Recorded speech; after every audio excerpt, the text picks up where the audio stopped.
Hi, I'm Sam Fessich from the EduMagic Podcast, a part of the Education Podcast Network, just like the show you're listening to now. Shows on the network are individually owned, and opinions expressed may not reflect others. Find other interesting education podcasts at edupodcastnetwork.com.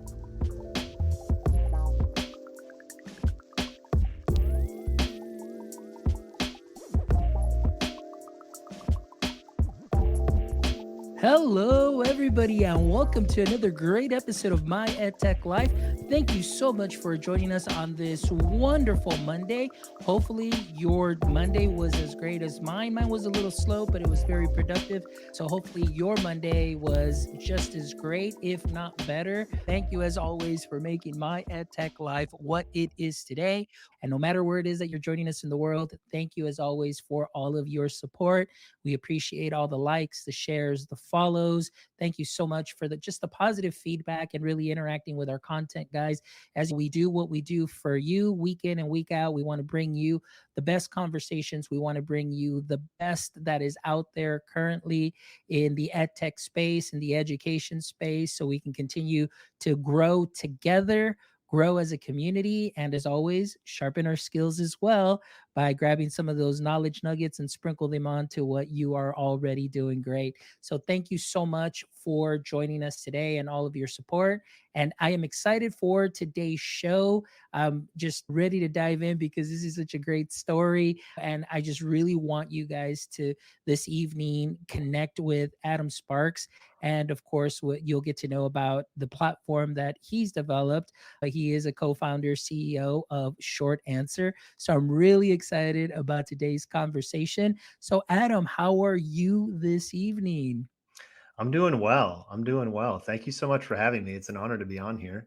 And yeah, just super excited to talk about short answer and life and everything else. So, yeah. Absolutely, for sure. We're going to talk a little bit about everything as I love for my guests to make that great connection with our audience. And we've got Sophie who's joining us as always. Thank you so much, Sophie, for all your support. I'm glad you had a fantastic Monday. Thank you for joining us in our conversation today. So, Adam, I am excited for my audience to get to know you and, of course, to get to know more about short answers. So, before we get into the heart of the conversation, I would love for you to give us a little brief introduction and your context within the education space. Yeah, for sure. So, name's Adam Sparks. It's great to be here with everybody. Grew up in a small town called Louisville, Nebraska, which is in the eastern part of the state between Omaha and Lincoln, on a farm. My mom was an educator for over 40 years. I have so many family members in education that I was always surrounded by it. Graduated undergrad 2014, got my teaching license, taught social studies and English for the last 7 years, mostly in Nebraska, like I said, which is where I'm from, but also in China and in Chicago. So the most varied context that you could possibly imagine. I learned a lot from those varied contexts. And then for the last year, I was a full-time grad student in the Learning Design and Technology program at Stanford and the Graduate School of Education, which is where Short Answer started. So it was originally my master's capstone project. We got some grant funding, and so we launched it in February and I've been working on it since. So that's the brief history of me, and super excited to talk more about all that. Oh, excellent. Well, I'm excited. It's just you got me hooked right now as when you said capstone. This started off as a capstone project, and that to me I'm like that's amazing. For my master's program, we didn't have a capstone. We just had like, hey, here's your digital portfolio, of course, but this is something that is great, and I'm glad to hear that your program did something like this where now you started off with something, created something, and now it's turned into just an amazing platform for educators. So let's talk a little bit about that too. So I want to get in, as I know you mentioned just a little brief introduction, but I want to go a little bit further back, just kind of walk us through this journey because as Adam, every superhero has an origin story, and if you're a guest on My EdTech Life, I definitely liken you to a superhero because of the work that you're doing, and in this case, the work you're doing through Short Answer. But not only that, Adam, I must say that you are my first guest that actually sounds like they have a superhero name, Adam Sparks. So anyway, Adam, I thank you so much for at least taking that little joke right there. But I just want to hear more about just that origin story. So again, growing up in Nebraska, you said educators in the family. So is that something that you already knew was kind of like, all right, this is what I'm going to follow? Or maybe at some time or within you growing up in in your journey, did you want to do something else?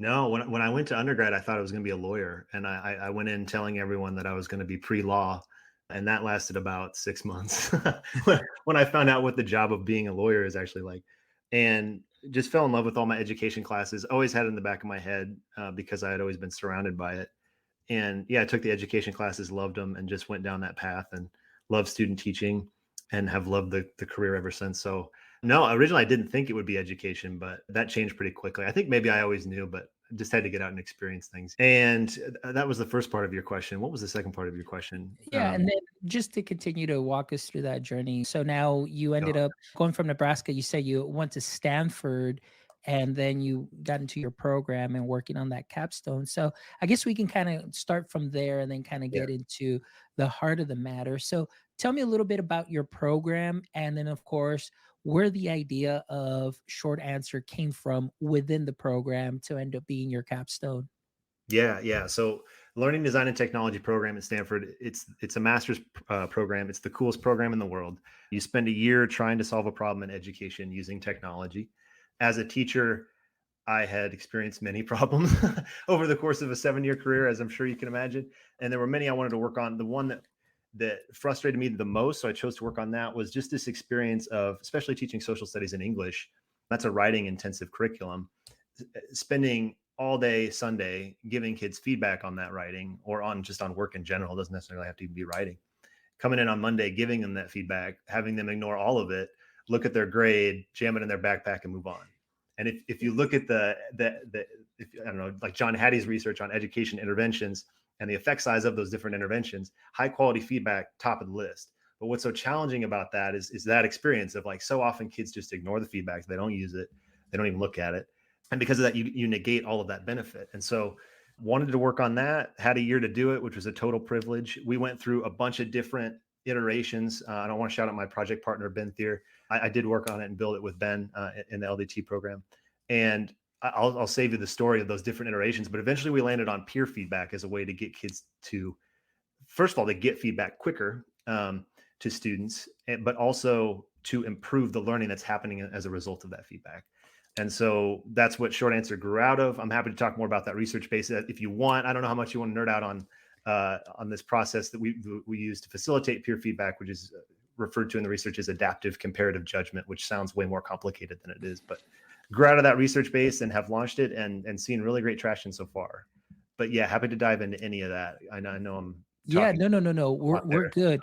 No, you're good. I definitely want to nerd out, but I want to come back to what you stated at the very beginning because as a former classroom teacher of 11 years, I absolutely know what you mean about feedback. Now, I started back in I'm going to age myself. So for example, when I first started, it was like, "Hey, come in and here's a 3-inch 3-ring binder full of transparencies." So it's like that old machine overhead. Many of my audience members are probably like, I don't even know what he's talking about, transparencies and the markers. Yeah, I know what you're So, talking about. Yeah. yeah. And then, of course, going from high school to elementary, working with fifth and sixth grade, feedback is something that I loved to give. But I always saw the same issue that you said, where this would end up in that dark abyss of a backpack, where really what it was, and I don't know if it has to do with our education, I guess maybe system or just practice that students, they're just like, oh, here's the grade. And did I pass? Was it an A or a B? Okay, I'm good, just shove it in the backpack, and they don't really care why they got an 80. It's just like, hey, I passed, I'm good, I'm just going to go ahead and continue Yeah. and move on. But it was so difficult, honestly, really. I mean, the hours that I would take just to give feedback and then just for them to just grab it and just shove it in their backpack and not even bother looking at it. Yeah. So definitely what you said there right now, I was just like, oh my gosh, you're speaking my language, because that's exactly what happened. And I'm sure that it's something that even happens now, even though we're digital. I always tell the story, before it was stacks of paper that I was grading, then all of a sudden went on to Google Classroom. So now I have digital stacks and now I'm returning feedback. But at the same time, it's like, is it even being looked at? It's just Right. there in their repository and so on. But I love that you saw that problem. And then of course you're like, all right, let's go ahead and see how we can go ahead and solve this. So tell me a little bit more about how you and your was it Ben that you were collaborating with? And Yeah, then yeah, it was been in the LDT program, yeah. yeah, perfect. So tell me a little bit more. Like, let's go ahead and kind of nerd out a little bit more, just so we can learn more of how maybe just a couple of iterations and how finally we've come to our final product, which is Yeah. Short Answer, which is on the website, which I've been sharing on during the chat. So tell us a little bit more about that. Yeah, well, I just want to double click real quick on something you just said, because that experience of you spending all this time giving kids feedback and then not have them use it, that then actually compounds on itself because it conditions the teacher. And I was guilty of this too. It conditions you to not give them feedback. It's like, why would I waste my time if they're not going to use it anyway? And so you see this compounding effect to this problem. So anyway, yes, just plus one to everything you just said. Yeah, so learning science research piece. So obviously, we grow out of a formative assessment framework. That's kind of the core of what we do. So we're trying to actualize Dylan William and Paul Black's 1996 framework for effective formative assessment. Those two gentlemen are kind of like the godfathers, or at least on the Mount Rushmore of formative assessment researchers. And so trying to actualize their kind of 5-point plan, but then also we grew out of this specifically around this scaffold of comparative judgment. So I think I should explain that for a bit, because one of the things we run into when we bring Short Answer to schools or when we talk to teachers is when they hear peer feedback, immediately like alarm bells go off and defenses go up, because so many of us, both as students and as teachers, have had horrible experiences with peer feedback, because generally kids are pretty terrible, frankly, at providing peer feedback. They're new to the content. So why would we expect them to be able to provide feedback on somebody else's work? That's really high level thinking stuff. And so that's, as we went through the LDT program, when we tried these iterations with peer feedback, they were generally disastrous because of that challenge. But what the research in adaptive comparative judgment shows is just basically, if you ask kids to provide feedback through the medium of comparison, they can do that meaningfully. So what I mean by that is just, here's two of your peers' work. I want you to tell me like which one of these is stronger based on the criteria we're studying. And then, okay, you pick that one. Now explain to me why it's stronger. And so kids can do that accurately. They can identify which one out of two is stronger. And then through that process of articulating the why, they're forming their own understanding of what makes for quality content. So it's almost like you're giving kids the category of a rubric, but you're not filling in the description of the rubric, because they're filling in that through the process of comparison. And so when you do that scaffold, but then when you average multiple comparisons, right? So if every student's, like, there's a 2019 study from a guy named Scott Bartholomew at BYU that a lot of our theory of change on our website grows out of. There was an 8th grade middle school design class, and the kids were designing pamphlets. And so it was just like, okay, here's two of your classmates as pamphlets, pick the one that's stronger, explain, right? But then when you do that in the aggregate, so like every kid's pamphlet is compared like 5 to 10 times. And then we take the average of all the feedback provided from those 10 comparisons and put that into an individual feedback report. What the research on adaptive comparative judgment shows is that kids can provide the same level of feedback as their teachers or as experts. And that was just mind blowing for us because of how negative of experiences, frankly, that both as a student and as a teacher I had with peer feedback. And so if you use Short Answer, the tool that we build, it's all based around the medium of comparison for that reason. Oh, that is great. And going back, like you mentioned, it is so true as far as, and I know I'm going way back because we just completely nerded out and I was just like taking all that in. It's But a lot. Sorry. no, it's a lot, but it's great. And I love it because it really adds a lot of context to what we're talking about. And of course, for all our educators, that's really what we want to do. We want to definitely give them tools and of course knowledge to understand why this works and of course the research. So thank you so much for sharing that. But I just wanted to go back a little bit when you said, as far as the feedback, conditioning teachers to just either not want to give it, which you're absolutely right. And even for myself, maybe changing from the writing like I used to do on paper. And then of course with digital tools, I was implementing voice notes, I was implementing video and so on. And even then, just trying to engage them in maybe in a different medium and modality, still to that day, there was still students that wouldn't even bother looking at the feedback because it's like, hey, it doesn't matter. It's like, as long as I get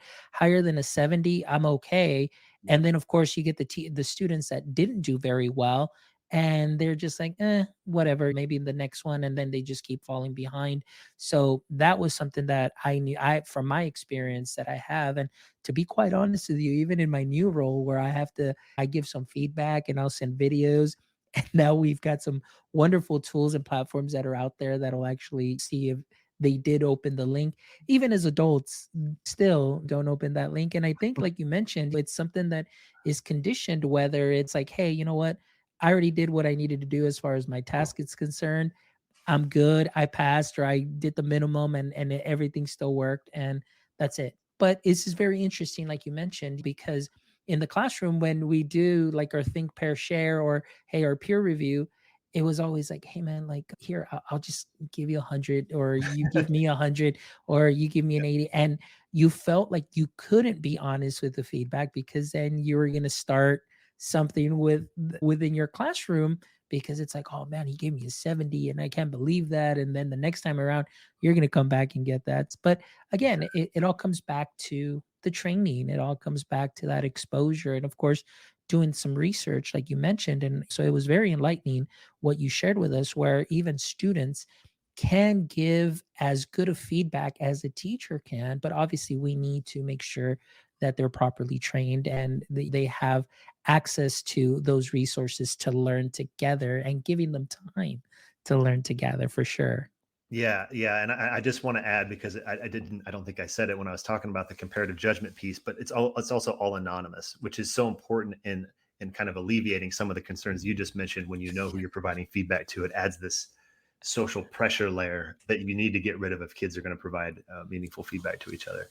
Yeah, yeah. Anyway, I just wanted to add on that. Yeah, no, absolutely. And you're absolutely right. And it just goes back again, like, let's say, well, who graded it and who graded it? But I remember, I mean, in my time, in my generation, I was always, make sure you write your name on there that you graded it. So now it's like, oh, you made a mistake. And now they know who it is. They're called them out on it, and So so on. So I was like, man, teachers, I think they just had a lot of fun back then, making us write our names on those papers, so they knew who they were giving the feedback to. All Well, right. Well, you're touching. Sorry, I'm going to nerd out just a little bit yes, more, yes. because you're touching on. There was this study done. It was in the 90s. I can't remember the year, but the names of the researchers were Kluger and Denisi, and it's like this epic. It's one of the most epic studies on feedback ever done. They looked at every feedback study dating to like 1905, and Dylan William calls it. Dr. Dylan William, famous formative assessment researcher, calls it one of the most counterintuitive results in all of psychology.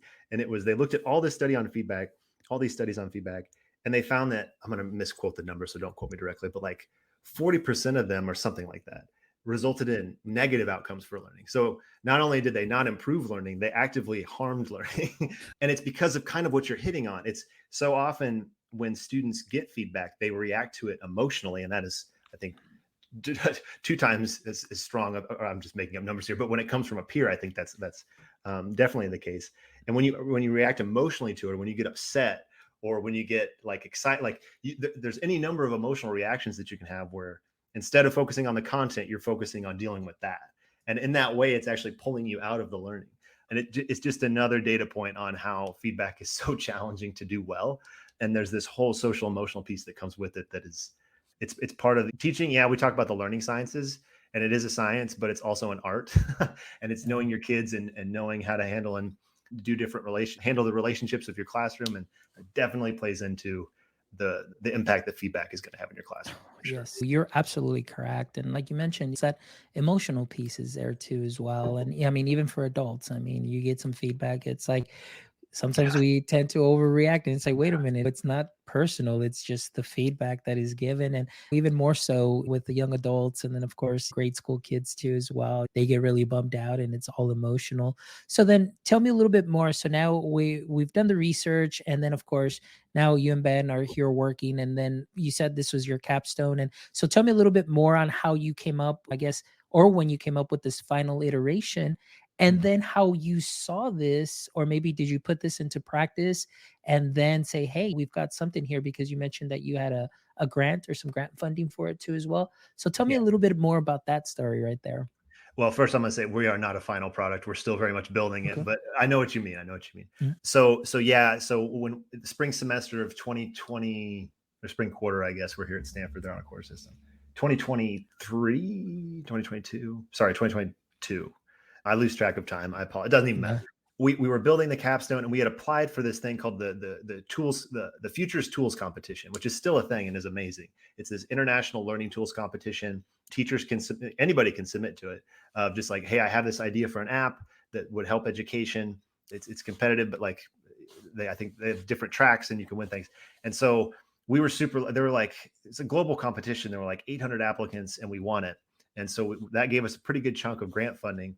But just as importantly, like it gave us the confidence to be like, okay, this like, yes, the money is very important, obviously, if we're going to work on this full-time post grad school, but like this is real validation from serious learning sciences researchers that like this could be something, so we should pursue it. So I think just as importantly for us, winning that grant was the confidence piece for us. Like, yes, we can do this. And so worked on it full-time post graduation here at Stanford. We launched we did like a fall pilot with about 20 select teachers, many of them coming from my personal network, because we didn't want to, the whole Silicon Valley ethos of like move fast and break things. We've always kind of had a problem with that in education, because I can't move fast and break things because I would be breaking students and teachers, and that is horrible. So we couldn't, at least in my opinion, we couldn't do the traditional Silicon Valley thing of just launch it and see how people react, because we didn't want to have a negative impact on students' educational outcomes and experiences. So we did a fall pilot with 20 teachers. We broke them into chunks and iterated on short answer at each step of that.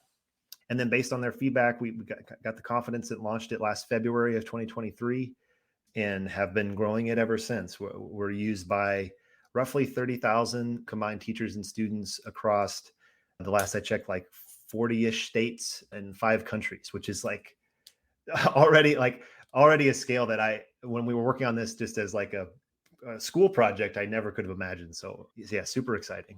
That is but that is exciting. You said out of 800 entries that went in and you all won. That is amazing. And like you said, that is a testament of the work and of course the research and people just saying like, hey, you know what? And again, I'm sure that for a lot of them, they had stories like myself and yourself that were like, hey, yeah, feedback and especially peer feedback is something that definitely needs a lot more work on. So going into this, so if you could just kind of walk us through, I know that I've been sharing your website and so on, but before you do share your screen or anything like that, if you can just kind of walk us through a little bit as far as how Short Answer can help empower the teacher and of course, kind of help the student community be able to learn the feedback process. So tell us a little bit about how Short Answer does that. How short answer like kind of the purpose we serve for teachers? Yes. Is that okay? Yeah, I think short answer allows teachers to dramatically increase the amount of writing practice that's happening in their classroom without increasing their work. So that's always the challenge, right? Like we can't do writing on a daily basis because teachers don't have the time to read all that, provide feedback, et cetera, et cetera. So less writing happens in the classroom. But because we're scaffolding it in a way where you can rely on your peers or the peers in the classroom, teachers can dramatically increase how much writing's happening and in that way improve learning. And in the process, like, because we're just using this really simple scaffold, frankly, of comparison, these activities don't take much time to set up at all. Like you can set up a short answer activity in less than a minute.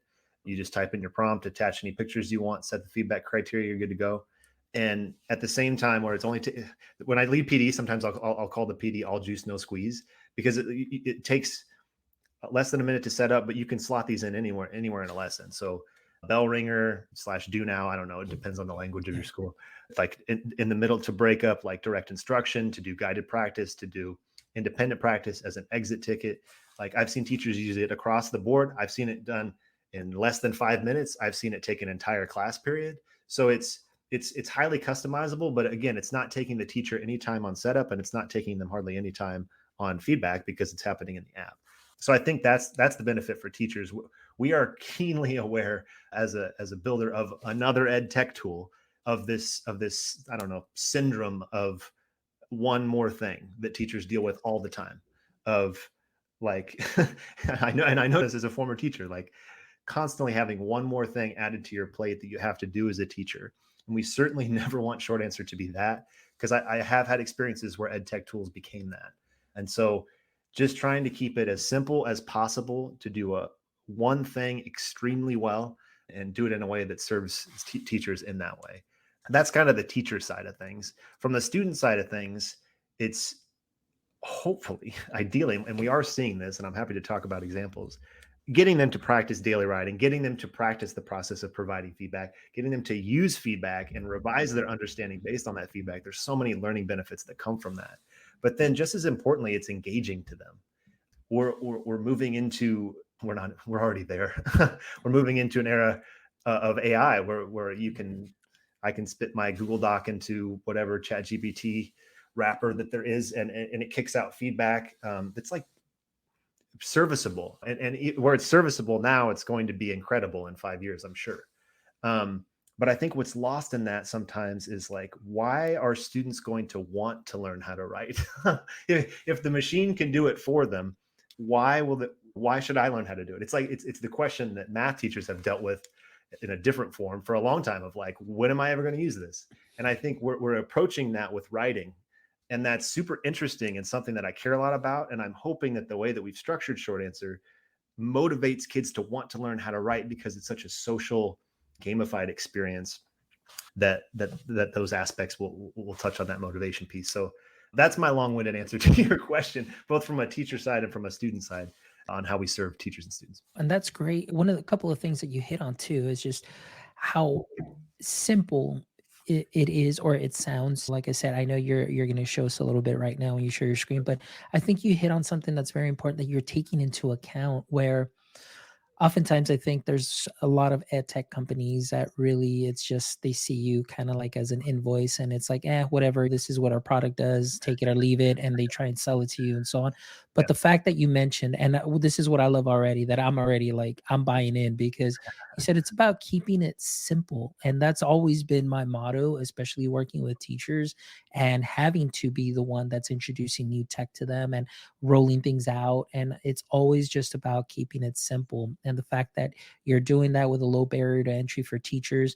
And like you said, in the experiences that you've had and the feedback that you've received from Short Answer and the way that it's being used, the fact that it could be used as an exit ticket or an in-between kind of break deal, and it can either go long or it can go short. It just all depends on the way that you have your class structured. But also the fact that it helps students with the writing process. And I'm going to be honest with you. I mean, in our district, we struggle to get our students to write. I mean, it is a struggle in elementary. And of course, we have initiatives where it's like writing across curriculum. But then because there's other initiatives, for example, for a lot of our students that are emergent bilinguals, they have to do writing. So it's almost, since we can't single students out, it's like, no, everybody's going to write, but then you only get those 7 papers that you really need because you need to submit those, but then everybody's going to write. But what happens is that starts happening probably maybe like in 3rd grade. So by the time they go to 4th, they kind of know what's up, like, hell, oh, I know what we're doing.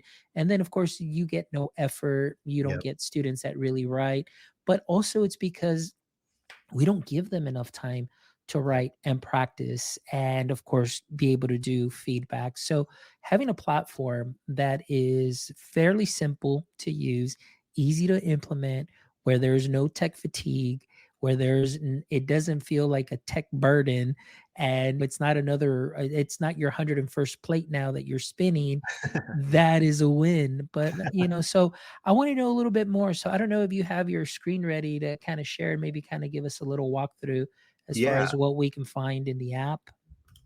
Yeah, let me share my screen quick. Yeah, that'd be great. That way our audience members that are watching live or will be watching the video can just see and get a little bit familiar with what Short Answer is and what it does. And again, just how to find it. And I know I've been sharing that link. So Adam, walk us through. Yeah. So this is our landing page. It's myshortanswer.com. This is where kids will go to log in and teachers will go to sign up. But for today, just for our purposes, I'm going to go to the teacher resources tab. And that's where you'll find everything that you need to get started: tutorials, content alignment when it comes to specific standards, PD stuff.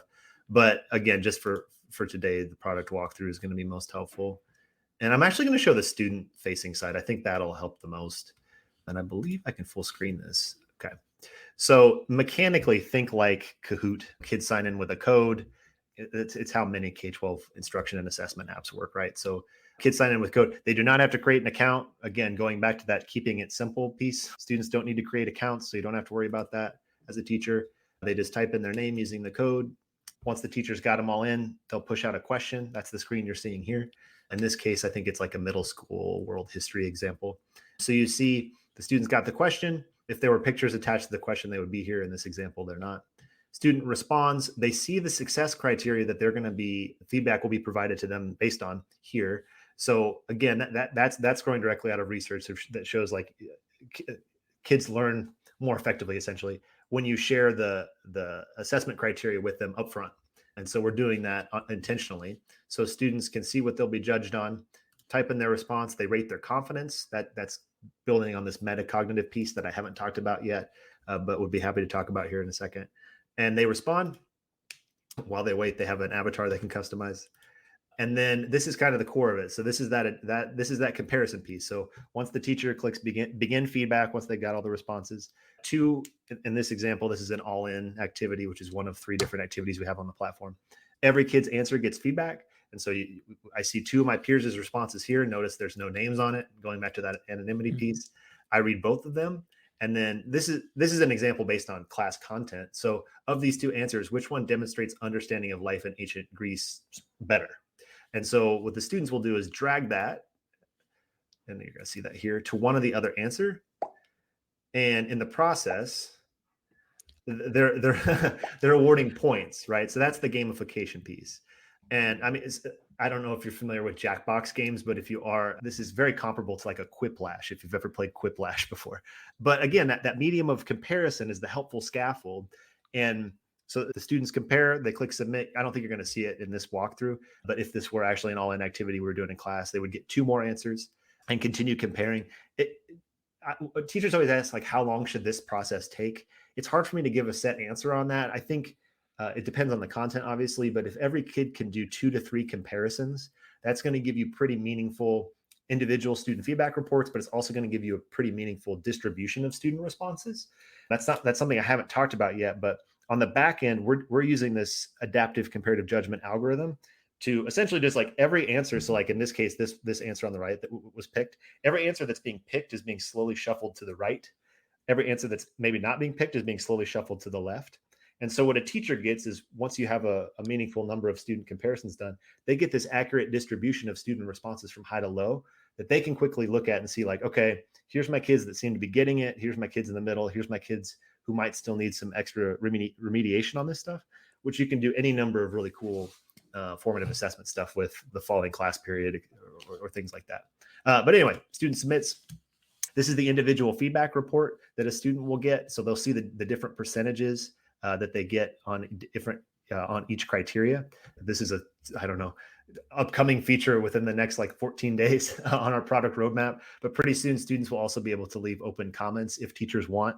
That would also show up here. But easy extension activity for teachers here is like, okay, in this case, Amber, what I want you to do is pair up with somebody next to you. I want you to talk about your best category. In this case, demonstrating understanding of life in ancient Egypt. I want you to talk about your lowest category, and I want you to revise your answer in a Google Doc based on that lowest criteria that you received.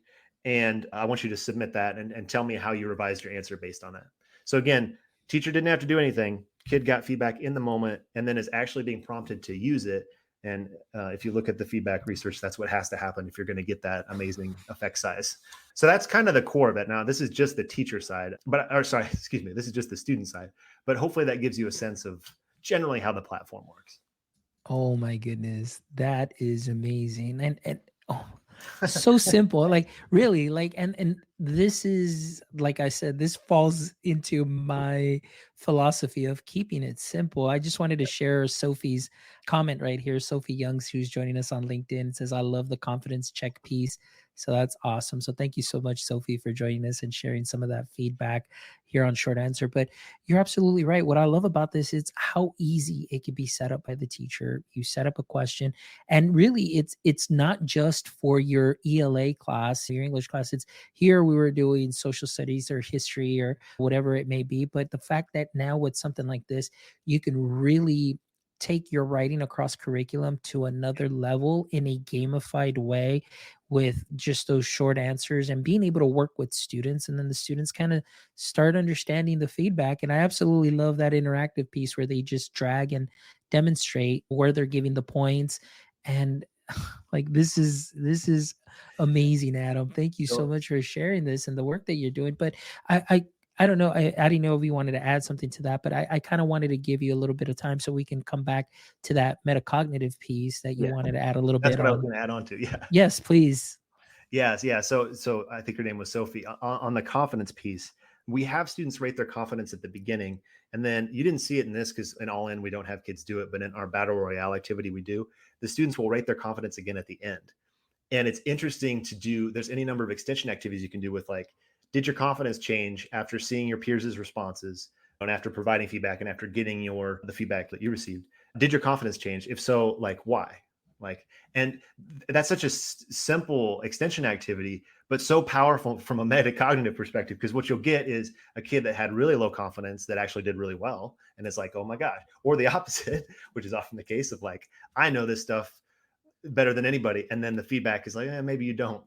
And in the process, that helps kids develop that metacognitive awareness that is so beneficial, especially when developing that tacit knowledge. And I think tacit knowledge is so important when it comes to writing of like, maybe I can't articulate it, but I know it when I see it.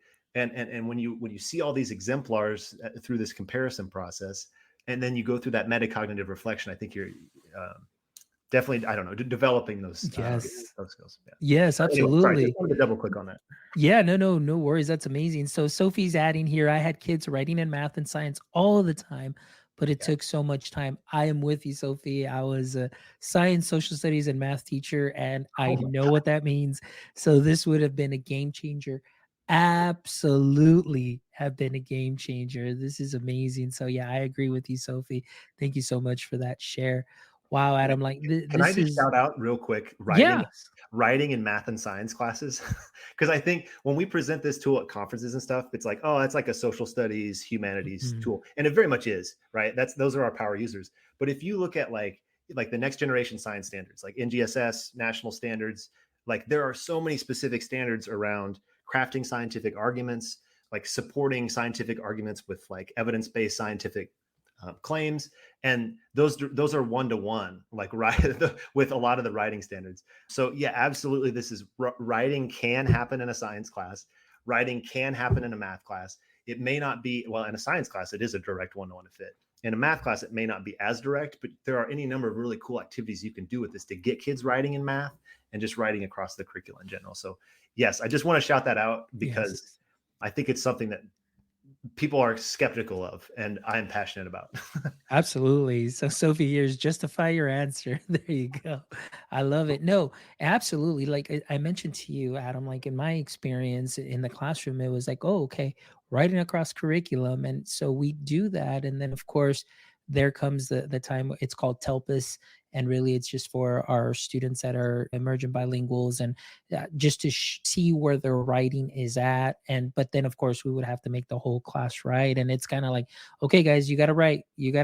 And it had to be for that particular topic. So whether it was science, there had to be a science writing. So myself, that I was teaching 3 subjects, it's like, ugh, why are we writing in math? Like, we don't need to write in math. And then so there you are, like crafting certain things for math, like topics that they can do. But if this were available, then I think it would be a little bit better for them to do. And you can even add it as an activity and then, of course, see and get that feedback and still have that artifact that they may be looking for that we need to submit. And of course, keeping that data. And like you mentioned, seeing where your students are at. You've got the students that are understanding, the students that are kind of like a midpoint, and then you've got the students that you might need to do some additional intervention for, whether it's fixing a misconception or just a maybe little quick reteach. But what I'm always looking for in ed tech tools is the following, and this seems to be falls right in line with the types of tools that I'm always looking for, which is being able to immediately get those results, see which students I really need to work with, and then from those students say, okay, is this due to maybe student needing additional supports, or was it just a quick reteach, or was it a misconception or anything? And to lighten the load later on in the year where we would have tutorial groups that would need to come in. And especially Texas is big on state testing. I always had the smaller group of students that would come in on Saturdays because I was really just looking at the data and I would just reteach right away. Where other classes, they would just, oh, they just bring everybody in, whether they needed to be in there or not.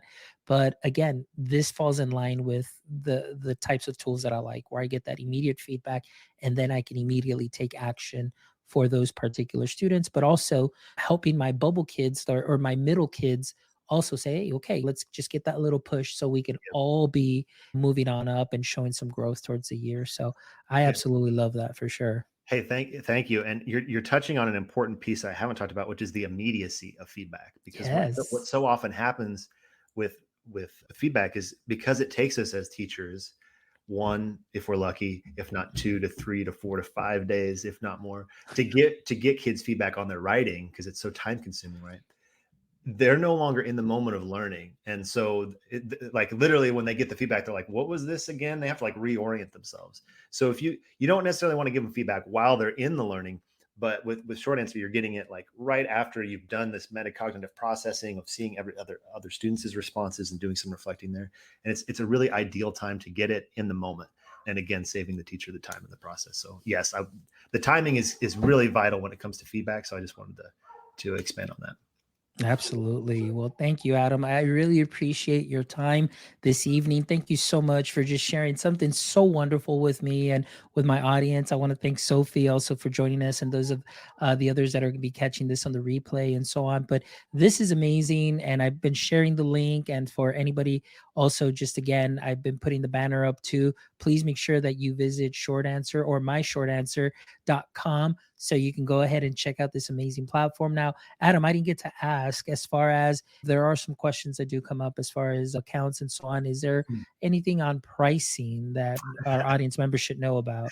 Yeah, a vital question for teachers. It's free. You can sign up, try everything I showed you when I pulled up the screens tonight. It was free.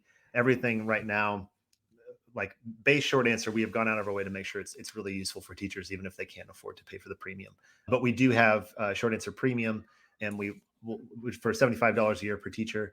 And we will oftentimes then bundle in professional development with that, because we do think when it comes to using tools like effectively, we think that PD piece is really vital. So that's kind of the core of it, I guess, when it comes to price. But again, we know teachers free is vital for many, or in fact most. So yes, it's all free. Absolutely. That is great. And Sophie's like, this is so cool. And for me, this is what I always say. It's free 99. That works for me. If it's free, it's for me, as an introduction there.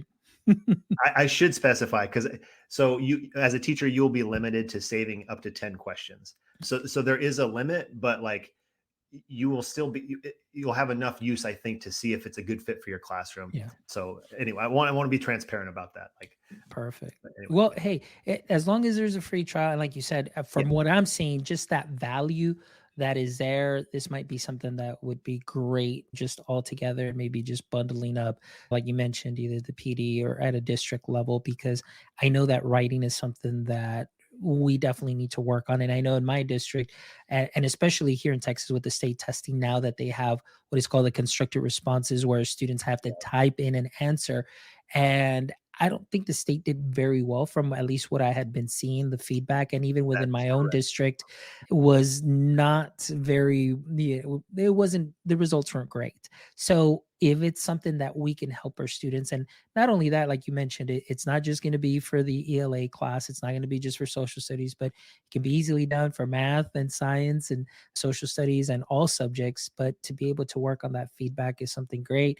The immediacy of the feedback on the teacher side, also for the students to be able to continue to grow, and you can extend the questions and just build them up. And that's really what we want. So this is great. Thank you so much, Adam, for you and your work, for creating this and the idea that you had and just bringing it to fruition.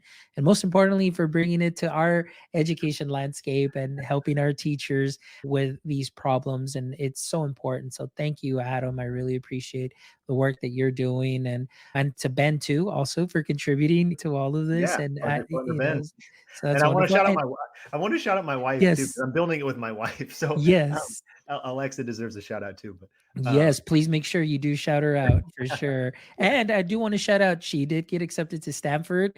So she is in Stanford. And the only reason I'm adding that is because I loved that story that you put on TikTok. And I was like, this is so cool. Driving back from Nebraska all the way to Stanford. Now it's her turn. And it's great that you guys are doing this together. So Thank that's you. wonderful. So big shout out to you and your wife and the work that you guys are doing here. But before we go, Adam, and before we end, I hope you did look at the calendar invite, the I did. section 3, the last 3 questions, because I always love to end the show with the following 3 questions. And like we talked about, kind of like in that superhero theme, we know that Superman's greatest weakness was kryptonite. So that would definitely weaken Superman to the core. So I want to ask you, Adam, in the current state of education, what would you say would be your current edu kryptonite? A lack of a trust for teachers, like a lack of a trust in teachers. And what I mean by that is like when a teacher, we just need to trust teachers to know what's best for their classroom and give them the resources necessary to enact those changes.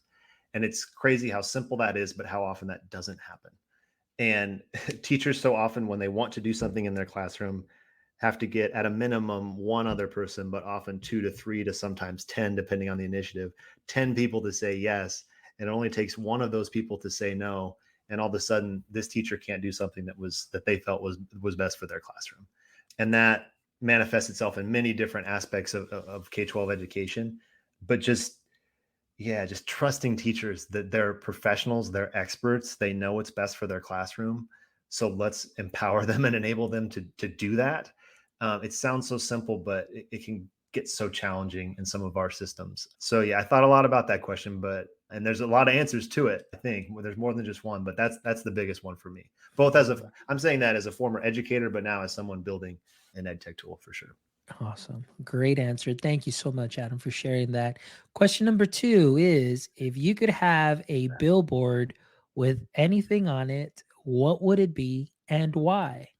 Yeah, I thought about it. If I'm giving you if I'm giving you real Adam talk, it would just say "Go Big Red," Nebraska Cornhuskers fan, and we would just line them up and down I-80 in Iowa, and it would just say "Go Big Red" across the entire state of Iowa.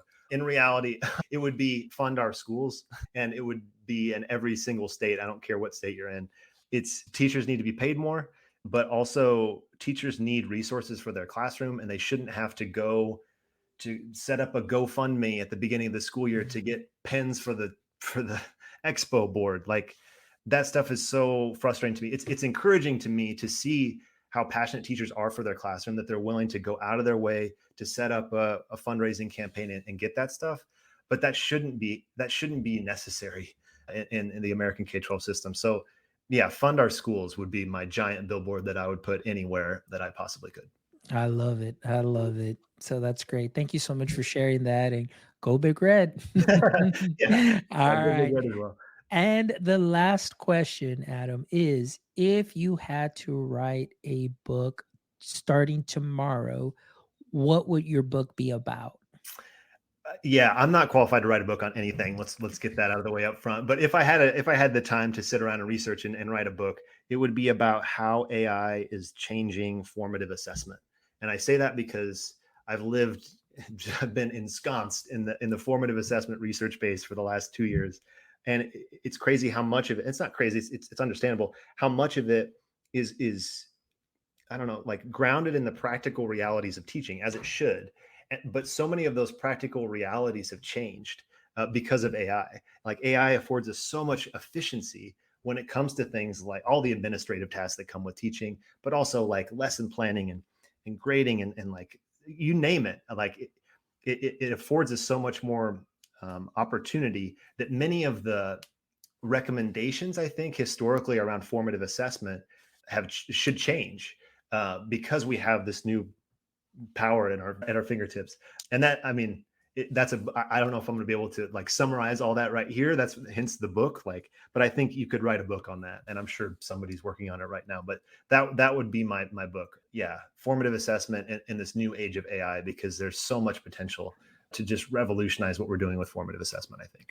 Great answer. Awesome, Adam. Well, thank you so much, Adam. Again, it's been an honor and a pleasure to have you here. It's honestly being able to connect on TikTok and immediately just see a video. And I was like, okay, I got to reach out, and you kindly reaching back and making this happen. I'm thankful that you found time out of your day to be here on the show, really share your passion, share your background, your origin story, and obviously what it is that you're working on. So for all our audience members, please make sure that you visit myshortanswer.com, myshortanswer.com. And of course, you'll find that in the show notes along with Adam's contact information. Also, Sophie here, shout out saying I would read that. So, hey, Sophie would read that book. So you've got one reader in Sophie, you've got one reader in me. So, hey, maybe we'll see that book, the Adam Sparks AI is going to change formative assessment book. So there you go. Well, Adam, thank you again. I appreciate you. And of course, Sophie and all our audience members, thank you as always for making my EdTech life what it is today. Thank you so much for all the support, all the likes, the shares, the follows.